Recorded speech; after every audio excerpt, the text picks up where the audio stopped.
With every wave of Ninjago sets that come out, LEGO always includes a gimmick to go with it. Whether it be the Airjitsu Flyers or the Spinjitzu Slammers, there will always be a gimmick. And today I'm here to talk about the first and best of those gimmicks, the spinner. In total, 15 spinners were released, with 11 in the winter wave and then 14 later in the summer. But enough talking about them. Let's go back and take a look at what these spinners came with. Each spinner came with, of course, the figure, the spinner, and a bottom tile piece that would allow the spinner to be able to spin, playing cards, 3 weapons, an instruction manual, and 3 pieces to build a stand.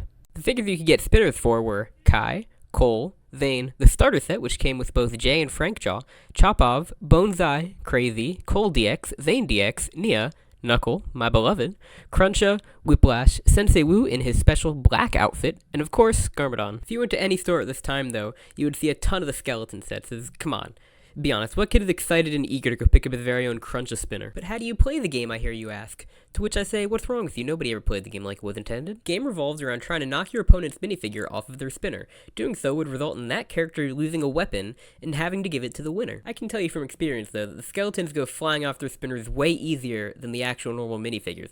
The best characters to use are always without a doubt one of the ninjas. Game ends once one character loses all of their weapons.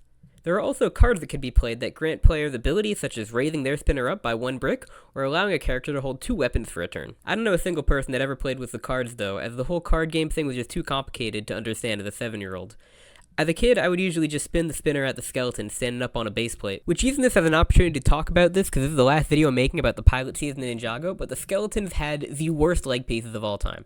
Like, I went through so many of those. I remember my dad calling up Lego and going, hey, can we get some of just the leg pieces, because they just kept breaking on me.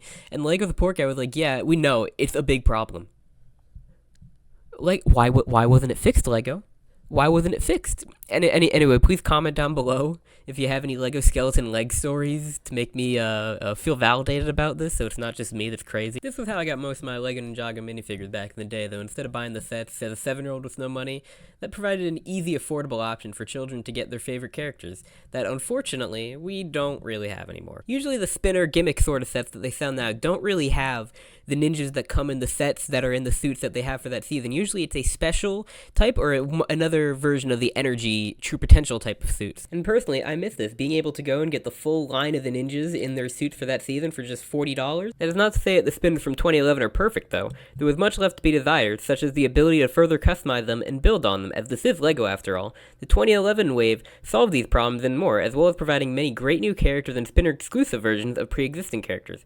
Eventually, I will go further into detail about these and the booster packs that went along with them, and I will take a closer look next month as we look at Ninjago Masters of Spinjitzu Season 2, Rise of the Snakes.